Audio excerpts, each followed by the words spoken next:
Ambia kimaso maso mwanangu msimone ongela mwanangu ongela na mimi mama yongeni ongela mama uchungu naona uchungu nyama la mwanangu. Haya mambo yote guys ninayapata tarehe 27 kwa Madam Bossy Uswazi Food. Uswazi anakwambia kwenye kibao kata chake aende kipolepole, ndio maana ameamua kuchagua the best brand of the air in Tanzania which is T Luxury Wings.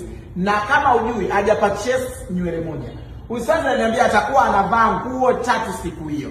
So nguo yake ya kwanza atadondoka na Zoo unit which is body sort yenye inches 36 to 40 pure strand ambayo haijachanganywa. Mkimuona Uswazi ninatakiwa mumuheshimu kwa sababu this hair is screaming money honey bunny. Kama hauna hela please kaa mbali na wewe mwanamama, maana yake kupurchase this particular unit sio mchezo. Short fringe bob wig natural straight yenye rangi ya light brown. Bila ya kusahau Uswazi alikuwa anataka abadilike muonekano wake kwa ajili ya vazi lake la akishamaliza kufanya makeup.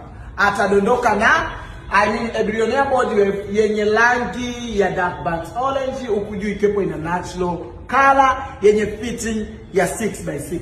Kwa nini Uswazi hajashika kwa ukubwa? Kwa wale watu wote wanaotaka tukaone shingesha tarehe 27, mimi Uncle T nitakuwepo hapo kumsupport Uswazi. Mjini Kigamboni tunakuja, tuko lele, tuko juu watoto wa mjini. Mwambie mwenzako, mwambie mwenzake, tunaenda tunanyariana, tunachambana, tunasukumana, huku tunaenda kupeana tashtiti za roho. Sio unaelewa vizuri? Na hii yote ni kwa udhamini wa Uswazi Food. Mimi kama Uswazi nimtakie ongera kwenye kufungua ofisi yake mpya.